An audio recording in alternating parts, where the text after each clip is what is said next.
Pekerjaan peningkatan jalan prana di Kota Sukabumi terus dipercepat dengan menerapkan sistem pengerjaan secara bertahap. Metode ini dipilih untuk mengurangi gangguan terhadap aktivitas warga sekaligus menjaga kelancaran lalu lintas selama proyek berlangsung. Pelaksana proyek pembangunan Jalan Prana, CV Makmur Sentosa, Tanjil Darussalam menjelaskan, ruas jalan yang ditingkatkan memiliki panjang sekitar 625 meter. Setelah proses pengecoran selesai, beton akan menjalani masa perawatan atau curing selama 7 hingga 10 hari. Setelah itu, pekerjaan dilanjutkan ke segmen berikutnya hingga tersambung ke arah Jalan Siliwangi. Sebelum pengecoran dilaksanakan, kontraktor terlebih dahulu akan membuat lapisan dasar menggunakan beton sebagai lantai kerja untuk meratakan permukaan jalan.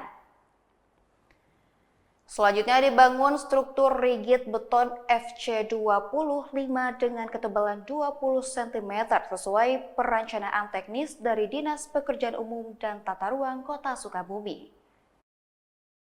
Oh iya, ini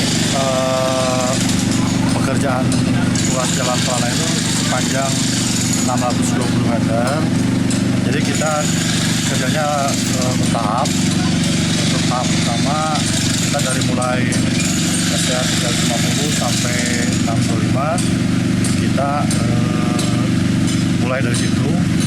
Jadi untuk arus lalu lintas dari penghuni harga tidak terlalu terganggu. Kecuali untuk yang dalam kita pengecoran lantai dasar.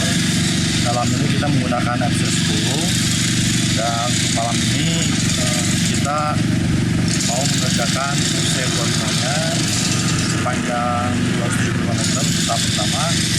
Diharapkan 3 atau 4 hari ini sudah selesai dan itu kita bisa menunggu 7 hari masa recovery dan kita bisa lanjut ke pekerjaan yang tahap kedua. Sementara itu, seluruh pekerjaan dilaksanakan berdasarkan spesifikasi teknis yang ditetapkan pemerintah daerah, mulai dari mutu beton, ketebalan konstruksi, hingga tahapan pelaksanaan di lapangan. Statement awal itu kita anggap sebagai motivasi ya, motivasi bagi pelaksana dan warning juga, karena kita sebelum kita melaksanakan akan ekstra hati-hati dalam pengerjaan baik ketebalan maupun spek, karena kita juga tidak mau ya untuk diperiksa nanti ada pengembalian kan, jadi mungkin nanti dari pemerintah pun akan kurang baik di depannya. Dengan sistem pengerjaan bertahap, pemerintah Kota Sukabumi berharap pembangunan jalan prana dapat selesai tepat waktu tanpa menimbulkan gangguan besar bagi masyarakat sekaligus menghasilkan infrastruktur berkualitas yang sesuai dengan standar teknis yang telah ditetapkan. Dari Kota Sukabumi, Sofwan Zulfikar, tim liputan MGS TV melaporkan.